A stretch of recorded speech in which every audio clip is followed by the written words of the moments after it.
Лични навреди и квалификации предизвика барањето на опозицијската СДСМ точката за помош на семејствата на настраданите во Кочани да се стави прва на дневен ред на денешната собраниска седница.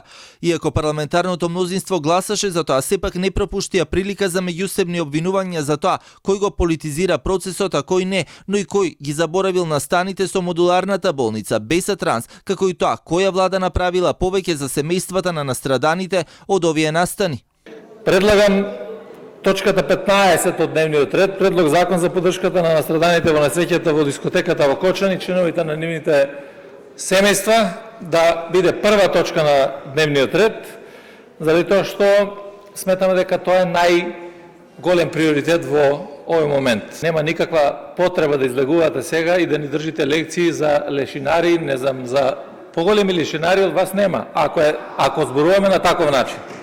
Затоа што немате апсолутно никакво право да не дадете ниту еден денар од буџетот, а овде да се представувате како големи херои. Иако опозицијата бараше точката да биде прва на дневен ред, власта пак обвинуваше дека пратениците од опозицијата не сакаат да го гласаат целиот дневен ред на седницата, но се отвори дебата за тоа дека законот за помош и поддршка на семејствата на жртвите од настраданите треба да се најде на Комисијата за труд и социјала, која се уште нема претседател. Граѓаните да знаат дека таа точка треба да оди на Комисија за труд и социјала, каде што опозицијата нема дадено свој представник за председател на самата комисија.